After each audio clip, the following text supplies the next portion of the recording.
So yes, thus begins the other half of episode 57. So if you don't know already, this is, yeah, the other half. The first half was the main bits of the episode where I actually covered important announcements, a bit scattered throughout, albeit, and yes, works in progress, finished objects, all that kind of stuff. This half is mainly going to be about the stuff that I did when I was on holiday in New York and the bits that I came home with, plus a couple of things I got before and after, because things just keep coming in here and I might just need to size up a bit. But yeah, I just want to say that up front, because some people like a bit of a yarn haul and some people do not. So yeah, the main meat of the episode is in the first half, so let's get started with the show off of all the things. Now, one thing that didn't actually make it to my Norway episode was some yarn that I swapped my way at a knitting meetup in Trondheim. So there's an amazing meetup there at some cafe at the Circus Mall, as it's called, and there was a swap, and Martin had brought some delicious skeins that I could not turn down, but I didn't actually have anything to trade back that she would like, so I am in debt. She'll get something nice from me here, I think. But yeah, the yarn I got is wonderful. I got 3 balls of Pickles pure wool. What? So yeah, I am in debt, totally. But look at this. I mean, I know I had plans to make the Lykke underpants in this yarn. That I had 3 leftovers from this sweater right here. But now I'm like, they are very nice together. Like maybe stripes, you know, they're not very high contrast. I would not do color work with these. I think that wouldn't show up very well. They're just too similar in something. This is just a gut instinct I have developed by now. Like, I know there's lots of tricks to find out by just looking at black and white photos and that kind of thing. I just go by eyeballing it right now because I feel like I have a good hang of it, and I don't think this would show up in color work, but as stripes I would love it.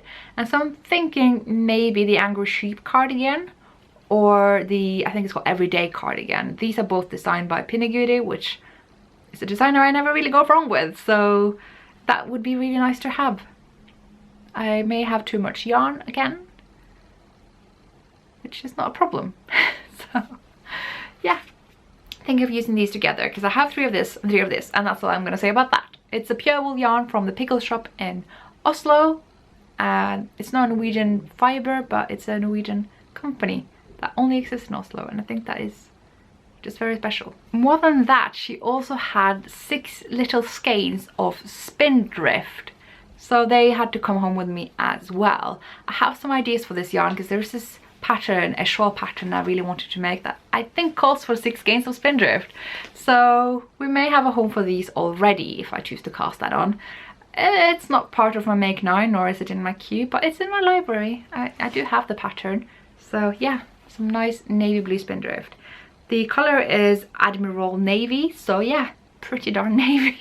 But more than that, Martin also ordered me some skeins when I let her order some knitting needles to my address when I was going home to Norway anyway, because it can be really hard to get certain needle types in Norway.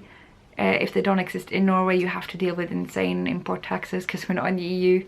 So she gave me these, which is 2-ply Jumperweight, which this is the Jamieson and Smith equivalent of the Jamieson yarn. Not the same company, but very similar yarn. Kind of the way PT2 and Finalgarn have been similar. But these are separate companies, you know, so yeah. The colorways I got, oh, they don't name the colorways, I'm sorry, so that's going to be very interesting. But yeah, look at that. These are so nice. This one is so like pumpkin spicy. It's, yeah, I'm not going to knit up those mittens again because I've already done 2 pairs. Still going.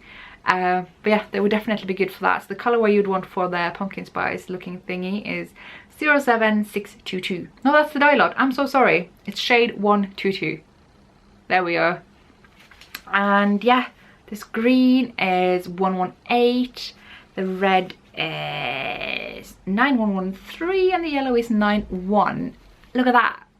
That is such a good yellow. It's not even a mustard yellow and I still love it. I think I'm starting to like these kinds of yellow. And you might see them in some kind of color work. This is color work yarn. I wouldn't like, I would do other things than color work with them, but this is perfect color work yarn for sure. And I want to say, like, I know I talk about yarn a lot and I don't always put captions here, what they're actually called, what they're spelled like, especially when it's Norwegian. I know that can be quite hard for people, especially people who are new to this podcast and don't know about the yarn. So when I go like Rema, Hillesvåg, I assume that people know what I mean. If you are struggling with that, there is the Norwegian Knitting and Help Desk thread in my Ravelry group, which is so helpful. I love that thread so much. You can find out all things about Norwegian yarn and fiber and magazines and publications there, and you can ask people where you can get that in your country, because I do get a lot of questions about how to get certain Norwegian products in a country where I don't live and have never lived, and I'm sorry, I have no idea, and have no way of finding out, or no capacity I should say. But you can ask there, you can ask publishers, you can contact yarn companies directly. That should be way more useful than asking me, because the only way I get Norwegian products is by going to Norway, and then I have very limited suitcase space. So there you go. So yeah, the story about import and export to Norway in a nutshell. So yeah, thank you so much, Martin. That is quite a pile of yarn right there. So yeah, I owe you one for sure. I also bought a magazine when I was in Norway. It is, so most kind of, like, I don't want to call these magazines anything bad. They're not gossip magazine. They're more like housewife magazines. There is a term for this. One of them is Ukeblad, but a lot of the other ones as well, they do knitting editions. So they don't have, it's like a special extra with knitting patterns instead of the usual stories and crosswords and all that stuff that I don't really care for, but my grandma loves. So yeah, I got one with knitting patterns in it. Can we just look through it and just like appreciate some of the goodies in here, like that stuff. And I have to say now, I'm really glad that I started off with my little rant about how I can't help people get these things, because I can't. I don't live in Norway. I am sorry. Maybe you can ask someone if they want to send some for you, but oh my days. Ow.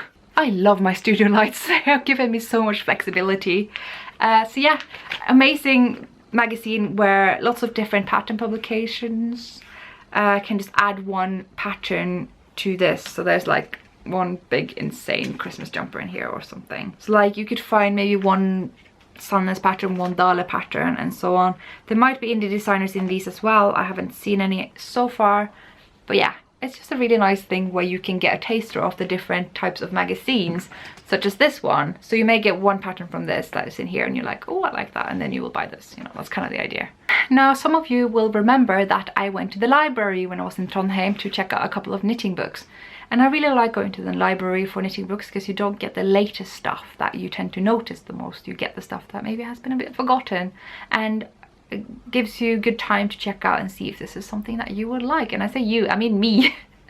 So I got two books that I thought would be really worthwhile getting myself. I know I could just photocopy them, but if I'm going to use the book, I'd rather buy it, you know, that's the nice way of doing it.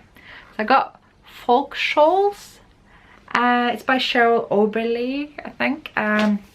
It's full of like traditional looking shawls, very simple ones. This one is Iceland. There's a lot of feathers and fan inspired things here. This one as well. So yeah, lots of very basic traditional constructions. I love this. This is usually what I'm looking for when I go to Ravelry and I get a bit lost in asymmetrical and crescent shaped stuff and more like modern things that may or may not be right up my alley. Good old Hap here. So yeah, would definitely recommend. I'm sure you can get this book very cheaply, get lots of good shawl patterns for good value. So yeah, good book, good stuff. And the other book that I decided was worthwhile getting was Knitting on the Edge. And this is a book that I'm sure lots of you have heard about. I just haven't gotten it because this author has a lot of books based on knitting edges. But I had a read around and it seems like this is the one book that isn't so out there. This is the most kind of conventional edging and not super weird, bubbly, weird stuff. So I think this might be more useful for me in pattern designing and modifications and what have you. So yeah, it's just lots of way to finish off your knitting. It could be anything from like just 2x2 rib to a more complex rib to some lace stuff to things that are hanging and dingling and frills, and yeah, good book, good stuff. And so this is where I will be mixing up my haul with my New York travel. So this is going to be a bit of a storytelling, yarn shopping mashup. Again, if that's not for you, that's fine, but I will just keep on babbling about yarn and traveling.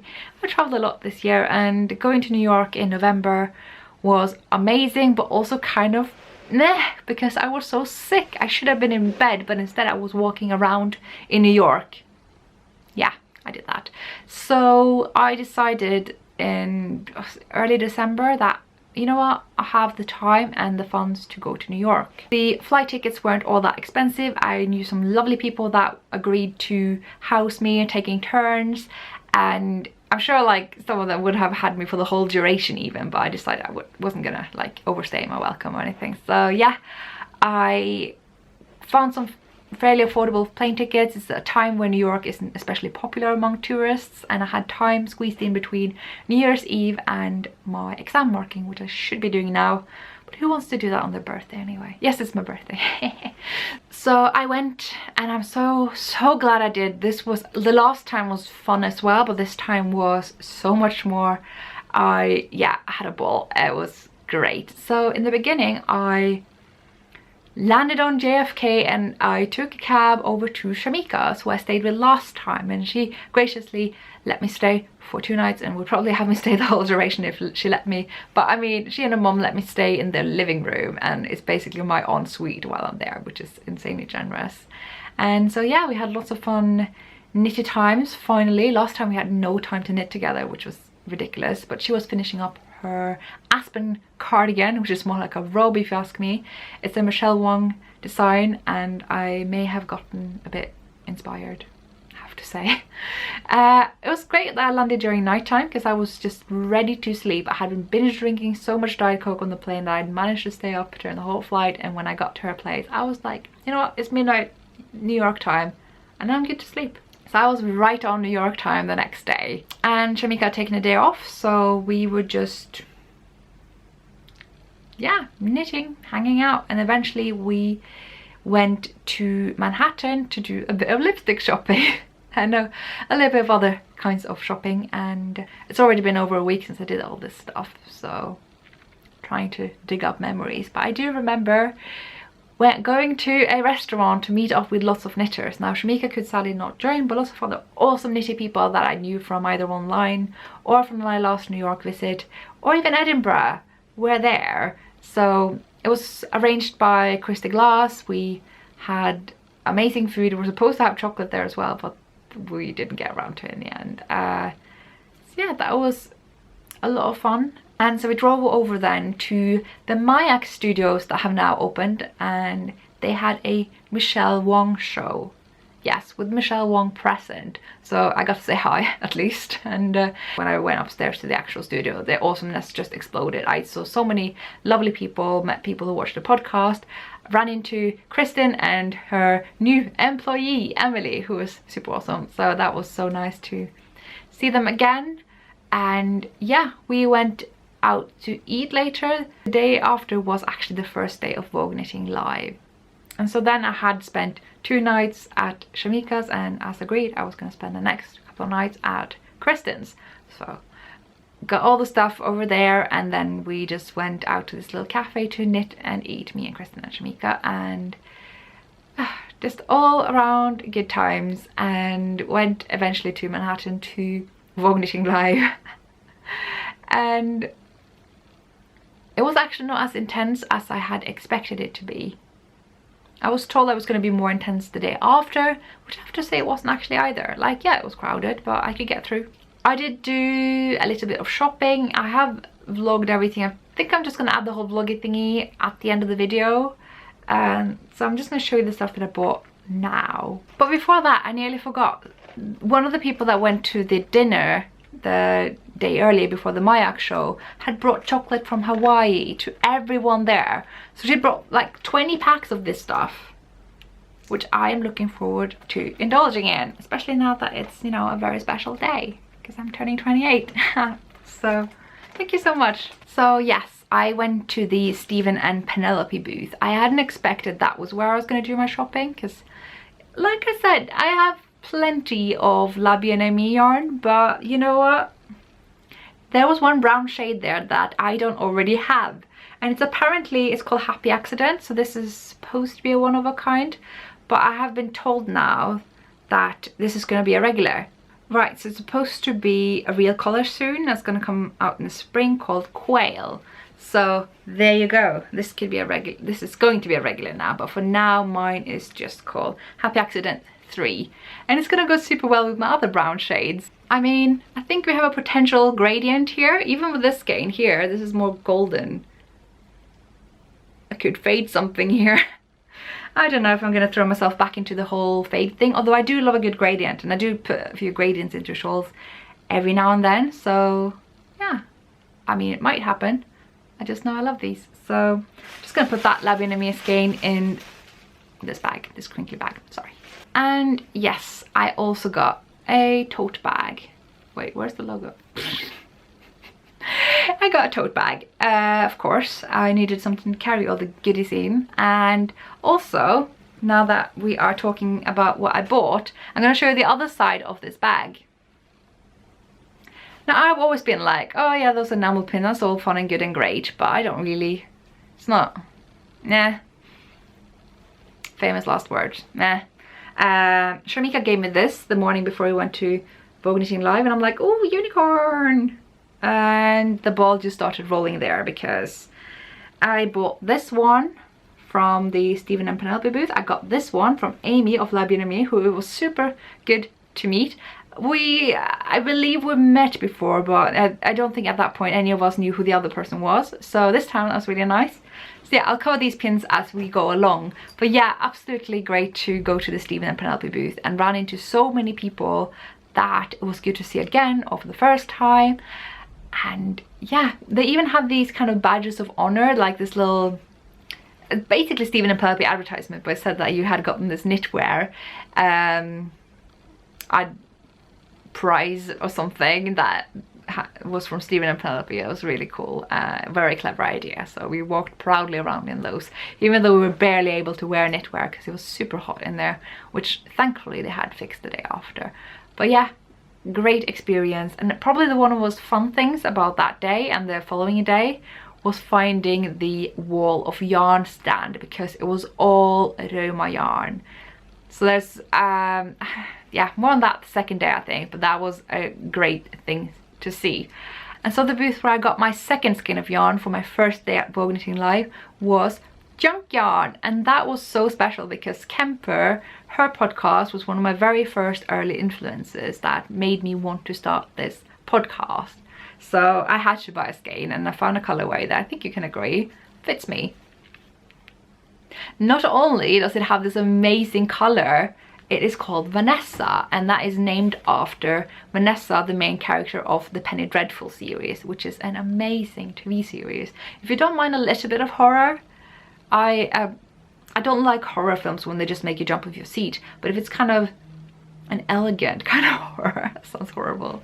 It's very kind of, you know, Dracula-y, yeah, that kind of thing. It's a really good show and a great protagonist, so that's what I got here, because Kemper names all of her yarns after great women, whether fictional or real. And so yeah, it's a sock yarn. So I think I'm gonna dabble more into socks. And studio lights or not, guys, there's always the sun, and this time of year it's very, very low. And yes, I do have the blinds mostly down, but yeah, no. So absolutely incredible getting to see Kemper, and I'm rambling. But the one thing I wanted to say was I also got some pins, because Junkyarn Shelly Can, I believe she goes by, shared booth, and they had lots of cool Vogue Knitting Live stuff. I didn't get any of that, but I got the Craftivist hat and the Junkyarn pin with an attached skein. So yeah, I picked up those, and they were super, super awesome, and I get to live on this bag that my mom sold me. It's all good. So yeah, can you tell I've had a good time? So after that we went out to a Thai restaurant in Manhattan, and after that we're pretty knackered and just went back to Kristen's and slept and got back up again to Vogue Knitting Live day 2. And this was really funny because I don't know where my brain is most of the time, but it doesn't really register a lot of important information. And so when I thought we were walking to Vogue Knitting Live, Kirsten was like, we're gonna stop by this coffee shop first. And I'm pretty sure she'd already told me why, but I was like, okay, you're gonna get coffee, you're gonna get coffee. And then it's like everyone is in there, everyone who has a podcast of any kind. Let's see if I can try and remember people. There's Mina for the Knitting Expat, who I've never met before, so that was super nice. And Meg from Bad Wolf Girl Sits and Knits, also never met before, but talked virtually, so that was awesome seeing her. And Jacqueline was there again. I know Carleen was there. I think she's got a podcast, Carleen Crafts. I'm gonna have to put that here. And then there was Yoshi and Lucy Knits. And I remember finally Carleen's podcast is of course Carl Energy. Emily joined us of course from the Slow Fashion Rebel podcast. Oh, there was just, yes, and Julie from Sweet Sparrow Knits. This is scary stuff when you start listing people who you met and you may forget someone and they get a bit sad. I didn't mean to. Yeah, very awesome to meet everyone. A very awesome surprise, and just good crowd all around. And Meg, because she is crazy generous, had brought yarn for everyone, so we could just pick the color we wanted, and I went with this kind of grayish red because you know me, and it sparkles. I think the sparkle thing might be a bigger thing in the US. I get the feeling that I just see more sparkly on over there than I do here, and I'm becoming a bit like a magpie when it comes to these things because it's just not something I'm used to, and the novelty effect is pretty high. And I did work in some sparkle in my Birkin sweater, so maybe there's gonna be more sparkle in the future. And while I'm just mentioning kind of hand-dyed yarn bits that I got, I also won this skein from 7th Floor Yarn, so thank you so much for that. I've been wondering if these could go together somehow in socks. I'm not sure if they do go together, but it's a pretty cool idea. What do you think? I'm not sure. Like close up to let you form an opinion, I guess. One is sparkle and one isn't. As ever when I podcast, I've started to run a bit hot. The sun's come out even though it's behind blinds, and just that sweater is really, really warm. If you don't need a sweater that warm, Whole super soft is all I'm gonna say, or one of the cotton blends even. Anyway, major digression. I'm gonna get into some of the stuff that I bought at Vogue Knitting Live, because I went to the KnitPicks booth because they had a huge sale on Felici, and I think this is probably the best context to also mention that I had done a cheeky little KnitPicks order with Shamika that arrived just in time, so I do have a bit of KnitPicks from beforehand. So I got these two skeins of palette. I have never tried palette before, but I know that it should be a good substitute for the yarns that I normally use. So I don't think written up this yarn in as a yarn option when choosing yarn for my patterns, because I've never tried it myself, but it should work out the same way, and now I may be able to try it sometime. And it should be something you could use for that sweater as well. So if this is a yarn that's more readily available to you where you live, then you know, good price tag as well. And the other yarn I got was two skeins of Goth Kitty from the Felici range of theirs. Goth Kitty, just the name, the colours, I mean, how could I not get them? I have thought about getting these ever since this colourway was launched. I think they had a sale about like 1 or 2 months ago, and I was like, oh my days. So I don't know, like it seems like it's enough for me to use just one skein for a pair of socks if I'm using contrast colours. So this might be 2 pairs. I don't know, maybe I got some Christmas presents sorted already. But yes, in addition to the Witch's Brew colorway that I showed you in the main chunk of the episode, I also got 2 other colorways of theirs at the booth. That is the Captain Nemo colorway and the Mint Chip. So yeah, I will just be working those up with some Patterns Crow contrast yarn as well, because it seems to work up really well together, and just some affordable socks to practice my whole vanilla socking, because it seems to be a thing that I do now. And now for some other yarn that I bought at Vogue Knitting Live, and I think I got this at Brooklyn General. I think they were the ones selling these, and it's by these guys. I feel like if I mispronounce this, it could go very, very wrong. But yeah, it's Le Petit Lambswool, and it's Le Petit Cashmere Lambswool. Are they not the same base? Yes, this is a pure lambswool and this is a 12% cashmere lambswool. I mean, they feel pretty similar to me. Not sure what the cashmere is adding to this. I thought I bought the same yarn, I guess I didn't. So this one has a very generous meterage and this one is a bit less so, but they seem very similar. Oh, what have I done? I thought these were compatible. Oh. Well, they look like they are, so I'm gonna assume that they are and knit them together anyway, because I do what I want. But yeah, lambswool and cashmere lambswool. A thing that I did and bought, I suppose. And I couldn't really help myself from getting some Karabella yarns. And I think you would understand if you had felt these skeins, because oh my days, they are so soft. And I don't, if you watch this podcast for a while, going in nuts over softness of yarn is something I do fairly rarely, but this stuff I had to like hand it out for everyone to feel at the festival, because it's like clouds. So I was thinking of doing a cowl with these, like Selbu style something. Apparently it's lace weight. I wouldn't have guessed it, but it's quite lofty, so I think it'll be fine to work up in some finger weight, color work, something, and just drown in the loveliness of this stuff, because oh, so good. And guys, I have to say, there were so many really good project bags at Vogue Knitting Live. There's so many people who have just taken to the sewing machine and cranking out those bags and get to sell them there at that festival, well, show, if you will.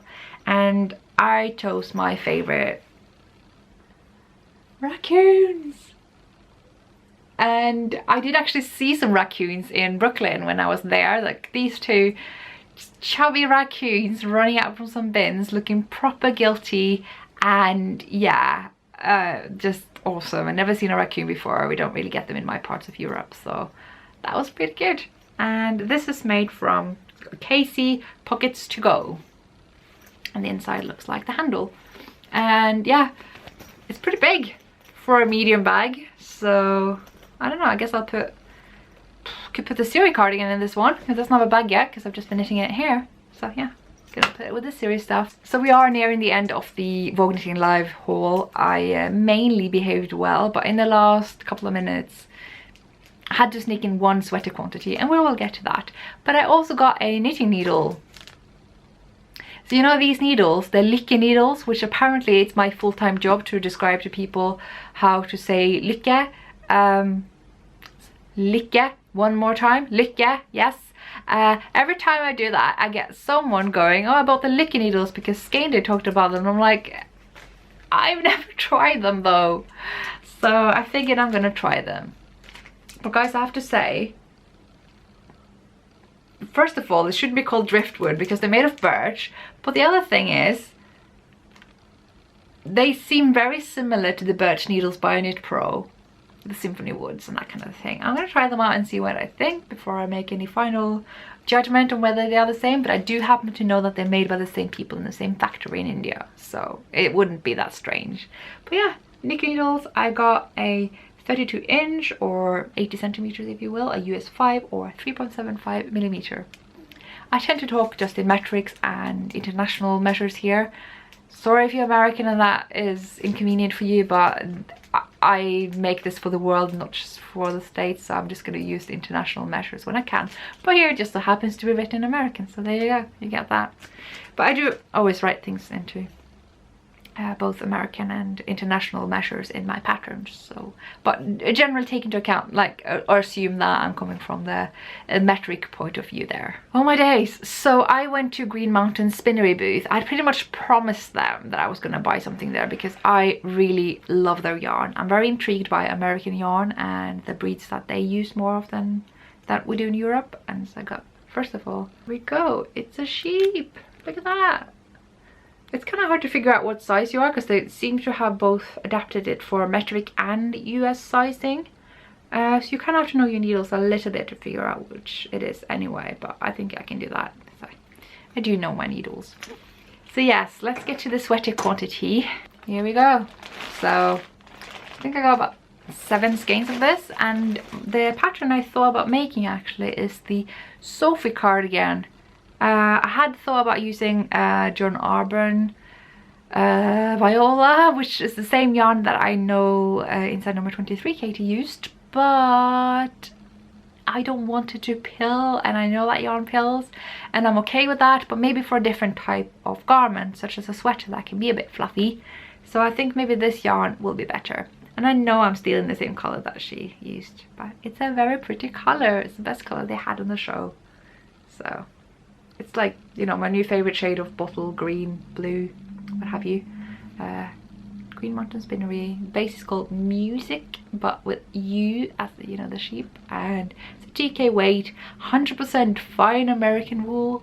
I love how they say that. It's a 58 gram skein, or 2 ounces, 180 yards or 165 meters. And I am very excited about using this yarn. It feels really nice, and I can imagine it's only going to feel nicer and nicer the more it's been worn and washed, and you know the drill. And that was actually my Vogue Knitting live haul. So I'm gonna take some time now to show you the vlog I put together. It's not a very comprehensive vlog. I think if you're really curious about what went on at Vogue Knitting Live, I would highly recommend Mina Phillip of the Knitting Expats vlog. It's a really good and comprehensive one, and kind of takes in the point of view that I and the other podcasters had at that time. So that would definitely be something to check out. And then there is Christy Glass's channel. She did a huge coverage of the entire festival, several videos, definitely worthwhile. Yes, and I guested a episode at Yarngasm, so that's also worth checking out. And I think Bad Wolf Girls Sits and Knits did a really good rundown of the festival as well, so that is something to get started on. And I will just roll the film of the vlog and get back to you when that's over with more acquisitions. Hello! I am in a coffee shop in New York, and I've just been shopping for lipstick. What do you think? This is the first time I've been pouting at you guys, so yes. Oh god, it was actually really straightforward to get to New York this time. I feel like there's always something, but this time it was just pretty smooth all around.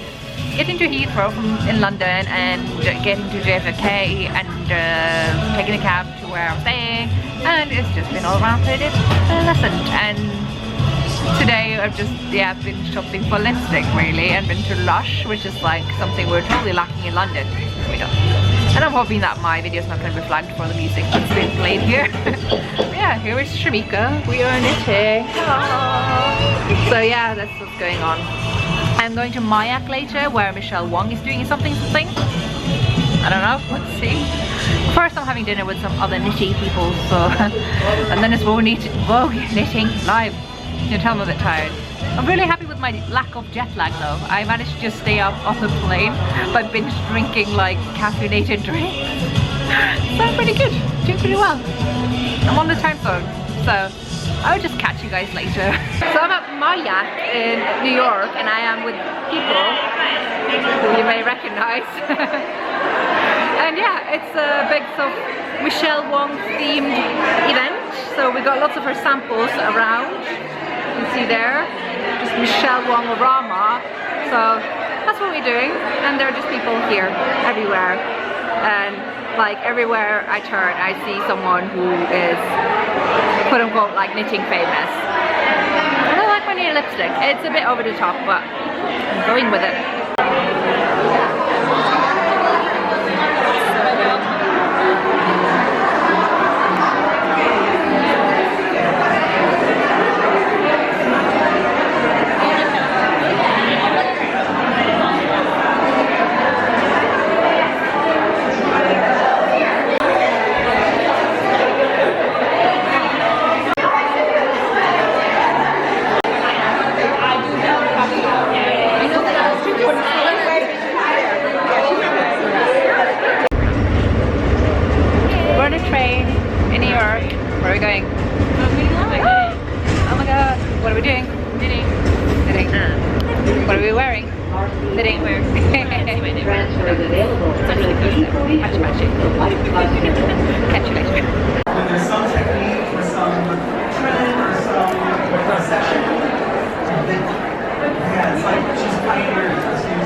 So I'm all about melting mixing and fading colors together because you don't need much diamond of 5 or 6 skeins. And you get a lot of yellow. She'll get like 10 skeins of yellow and then you go.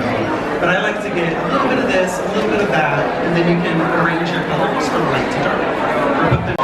So that was the first day of Vogue Knitting Live, and we are now in some Thai restaurant in Manhattan having food soon. This is the people. So there's Sharika and no, yes, got a reaction, I got a reaction. It's all blurry, but there you go. So we're gonna have food soon. We're knackered and I'm knitting because that's what you do. So we're going to Vogue Knitting Live for the second day. Yeah. So we're a bit knackered, but it'll be good. We're gluttons for punishment. Yes. We love it. I got chocolate. So that's our food for the day. I think we'll survive. It'll be fun. We're gonna get yarn. So we'll see you there. It's windy, so I apologise if the sound here is terrible, but I just want to say that now we're going to Vogue Knitting Live. We stopped by a cafe and like all the cool people were there, you know. All the podcasters that I go overseas that I never get to meet. I get to meet them, and it's pretty cool. And I'm gonna go buy yarn now. Wish me luck. And yes, here's the people, and there's the people, and I'm for some reason right in between. We're on our way to Vogue Knitting Live for reels now. I just like found all the people and everybody's vlogging at the same time. Meta, very meta, there's some vlogging going on. And you probably recognize these people. But they don't need an introduction, so yay, we're gonna go buy yarn. We're on the train, one step closer to Vogue Knitting Live. And here's people. There's the people. There are people. And here's the people. Yay! So it's just to look up or down for someone.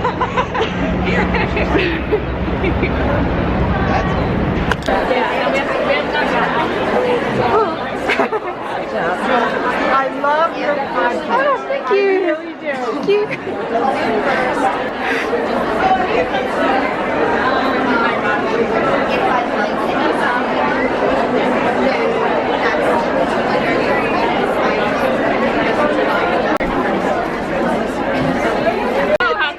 So I managed to guide the whole like VKL gang to the wall of Rema. Yeah. Enabling, enabling, enabling. Hi.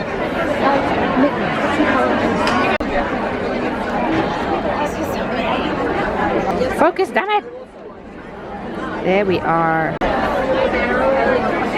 Just a second.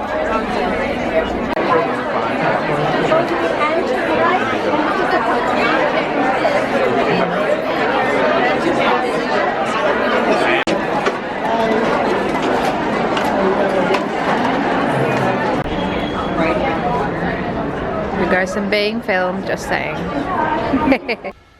So I've completely failed at this whole vlogging nonsense that I was set up to do at Vogue Knitting Live. I did vlog the day that I went there, the 2 days that I went there, I think. I have vague memories of this, but now I haven't vlogged in 2 days.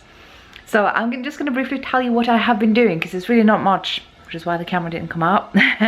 So on Sunday I was supposed to go back to Vogue Knitting Live, but both me and Christine, we were so knackered, we just sat and knitted and watched podcasts and knit, and we actually also recorded a joint episode, a bonus episode if you will, so kind of a collaborative effort there that you may already have seen by this time this episode goes up. What else? Yes, she taught me to sew project bags. I'm not going to say I am an expert yet, although Kristen is a superb teacher. I'm just a terrible sewist, so but yeah, that was kind of what was on the program. Proper lazy day, I have to say. And the following day I moved out. I moved on to Jacqueline's place, which is where I'm currently at, and any complaint about the noise that the radiator is making should be sent to Jacqueline Salem of Brooklyn Network. No, it's fine. And yeah, I am kind of being babysat by her kitties, but I am about to go out and explore New York. So yeah, hopefully you can see why I didn't pick up the camera. There wasn't really that much to film.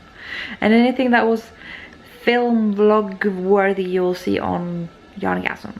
So yeah.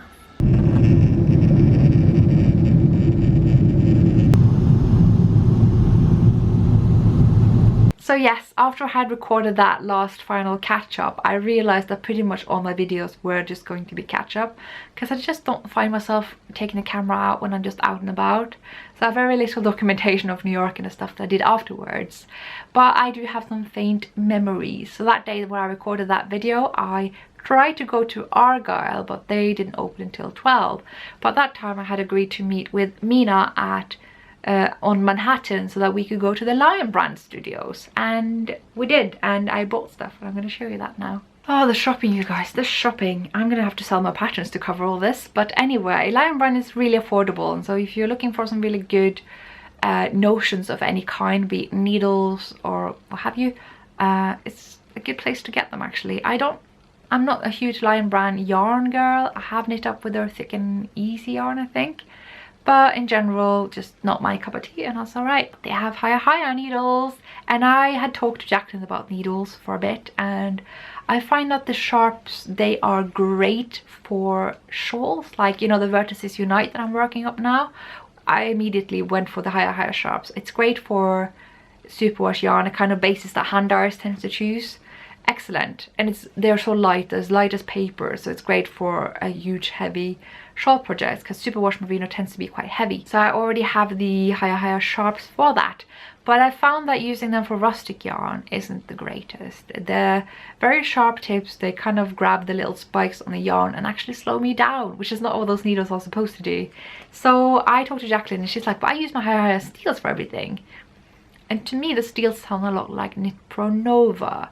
But I do love the higher cords more than the Knit Pro needles. So maybe these are the needles I've always been looking for. So I got the steels. Now this one's a bit floppy because I've actually taken all the needles out of the case that I got them in and put them in with my sharps. So these kind of things, they're containers, I guess, they're very generous, so you can fit a lot of needles in here. You can merge kits together, and that's what I've done. So I have the sharps pointing down because they are sharp, and the steels are pointing up, so I can tell which is which, and they fit together.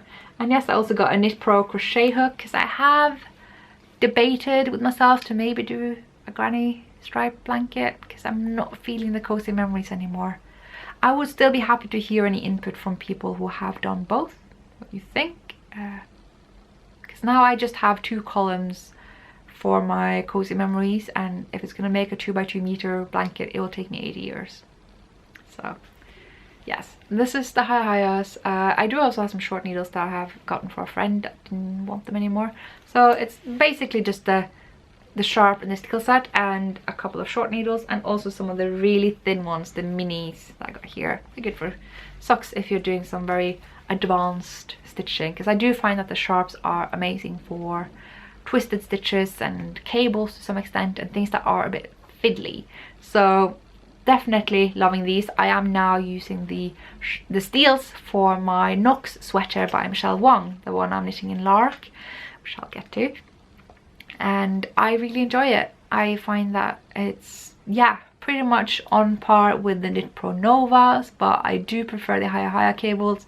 So this was an amazing find, maybe my new favorite needles, but too soon to say. So yeah, this is the case for that crochet hook that you just saw, and I also picked up some 9-inch from Higher. I do generally tend to stick to the 9-inch by Chiagu because, I don't know, there's just something about the length of those needles.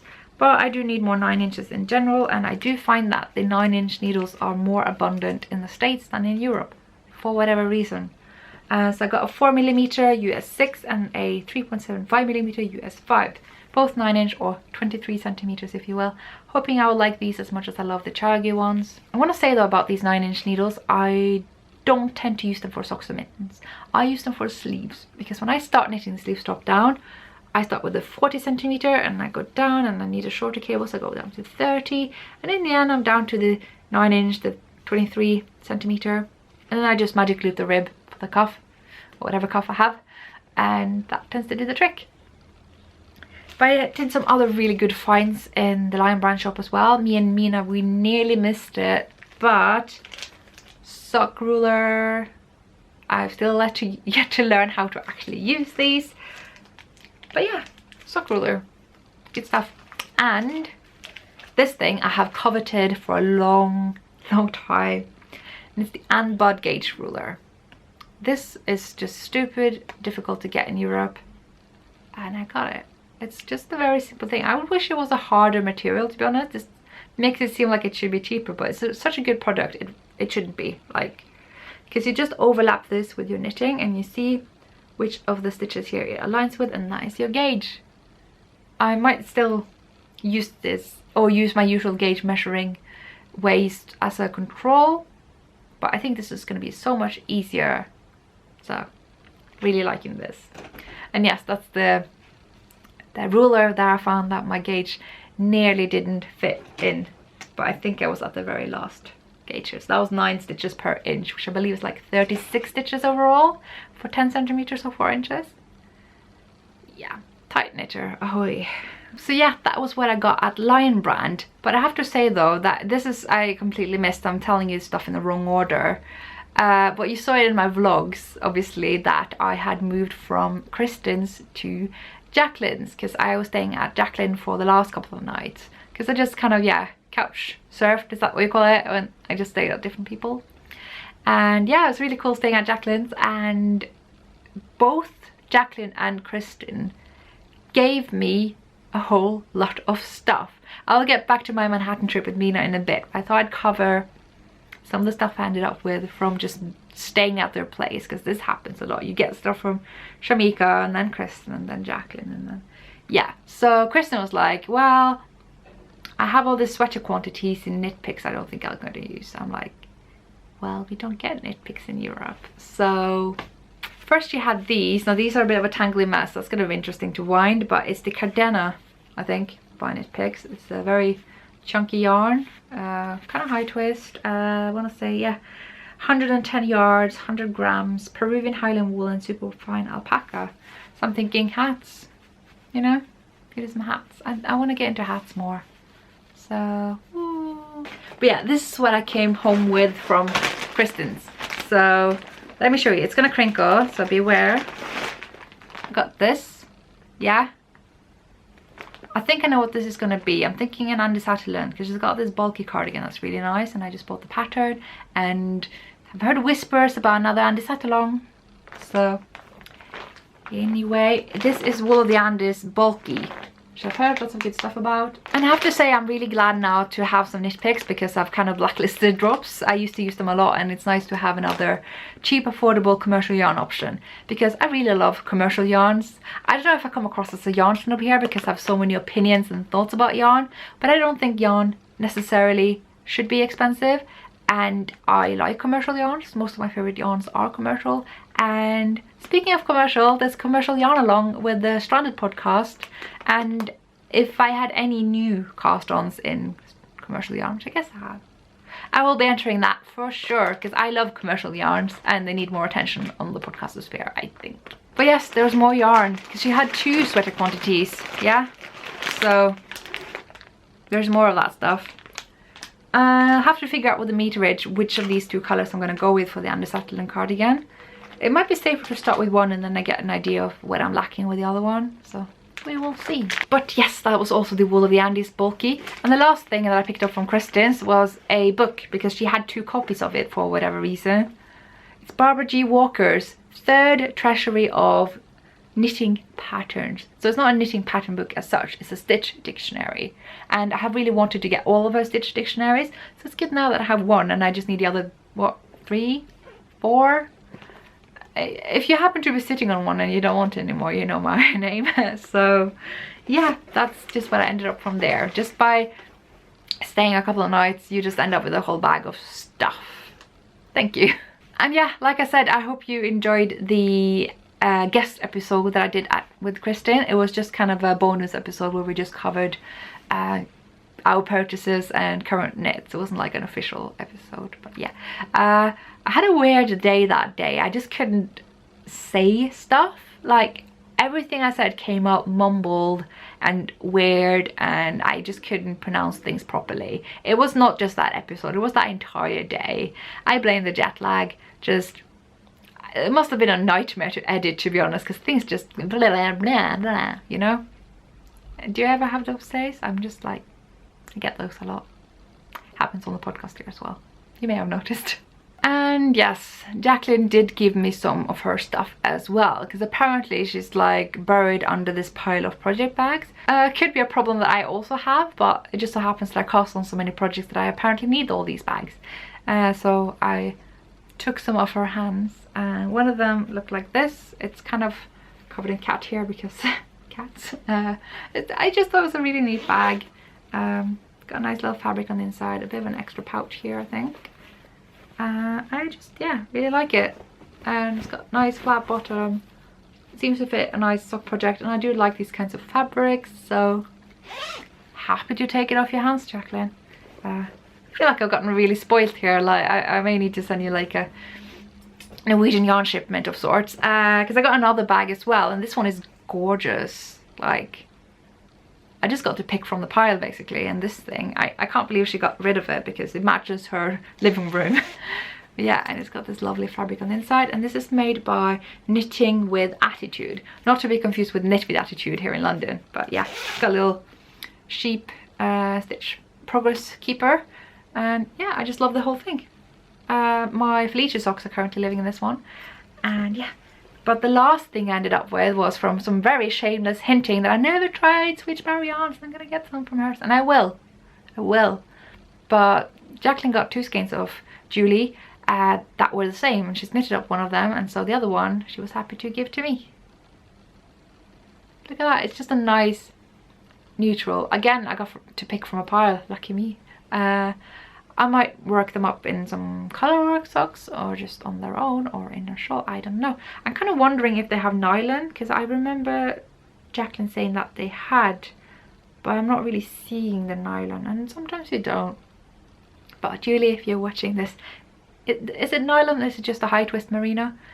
Just interesting to know. But yeah, it's beautiful, absolutely beautiful. I wonder if this was the one that was dyed inspired by Jacqueline's cats. Which, yeah, I remember them very fondly. Mika hates me and Jafar loves me, and I love Jafar too. And Mika, we will be friends one day, you know. Maybe in a decade or so, that's fine. So yes, skipping back to when me and Mina were roaming around in Manhattan, we covered a lot of ground. It didn't really feel like we had walked a lot, but when we eventually parted ways, I looked at my step counter on my phone and I was like, oh, I just walked 1,000 steps. I could have sworn it was more. Wait, that's 11,000. And in the end of the day, I had walked 20,000, so good exercise. My feet were broken the next day. I used to walk that amount every day, and then stuff happened here and whatever. We went to Michael's, yeah, Michael's, and that's where I got the Patterns Croy yarn. So I got the grey or the charcoal that I'm working up in my Felici, and I got a black one. And I got some washi tape. They had so much washi tape there, but I ended up just getting 2, because they really go well with my knitting journal for this year. So yeah, in case you haven't seen, blue's the theme for this year's knitting journal. Now, before we had worn out little Layla entirely, we managed to go to one fabric shop in the, I guess, fabric district in Manhattan. I wish I'd gone to more, to be honest, but they're a bit hard to find because you go into this kind of fancy building that looks like a hotel. You take this fancy lift upstairs, and what do you know, it's a fabric shop there. So, and yes, what am I buying fabrics for? I hear you say, you don't sew. Clearly, Kristen made most of that bag. She did. But I did get some fabrics. I'm going to show you. And that also be like one of my many kind of incentives to start sewing. So one fabric, and this is the most expensive one. So I'm going to savor this one. It's a sheep fabric. I was showing you upside down. I could have sworn I aimed not to. But yeah. Can you imagine a project bag in this stuff? That'd be so cool. And I got this amazing mustard flower on grey. So I'm not showing you well. I don't know how people do this on podcasts because all the strands and stuff get in the way. Anyway, it's the fabric. I think it's beautiful. I might need to look for some interfacing because that made that bag that me and mostly Kristen made a completely different beast. Also got this antler deer fabric. It's turned inside out, so I'm just gonna give you an idea. Oh yeah, there we are. Because I'm Skeindeer, so I need reindeer things. This kind of goes without saying.